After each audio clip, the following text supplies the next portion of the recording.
سلام به کانال آشپزی با سمیه، خیلی خوش اومدید. پنکیک یک گزینه عالی برای صبحانه یا عصرانه میتونه باشه. با من همراه باشید تا طرز تهیه این پنکیک‌های پرتقالی فوق‌العاده خوشمزه رو بهتون یاد بدم. برای شروع یه دونه پرتقال رو تمیز بشورید، بعد قسمت نارنجی پوست پرتقال رو رنده کنید. قسمت‌های سفیدش رو رنده نکنید که باعث تلخ شدن پنکیکتون میشه. بعد با هر وسیله‌ای که دارید آب پرتقال رو بگیرید. حواستون هم باشه که پرتقالتون تلخ نباشه. یک عدد تخم مرغ رو با 4 قاشق غذاخوری سرپر شکر مخلوط کنید و با همزن هم بزنید تا کرمی و کشدار بشه.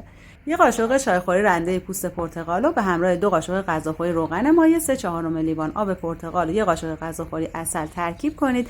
عسل باعث میشه که پنکیکتون رنگ طلایی زیبا و بافت نرم‌تری داشته باشه.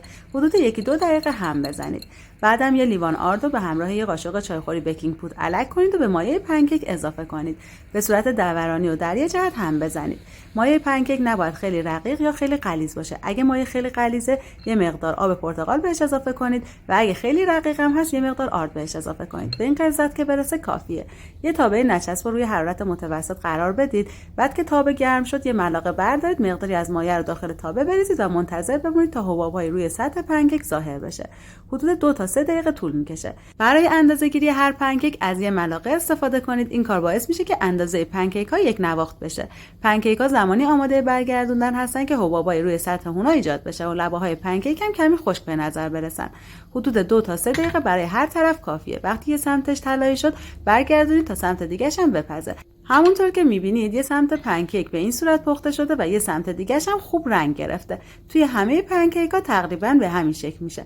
وقتی که پنکیکاتون کمی خنک شدن، میتونید روی هم قرار بدید، یه مقدار عسل یا شکلات روش بریزید و سروشون کنید. دوستای عزیزم، اگه از این ویدیو خوشتون اومد، ممنون میشم ویدیو رو لایک کنید و اگه تا الان عضو کانالم نشدید، حتما عضو بشید. سپاس که تا انتهای این ویدیو کنار من بودید.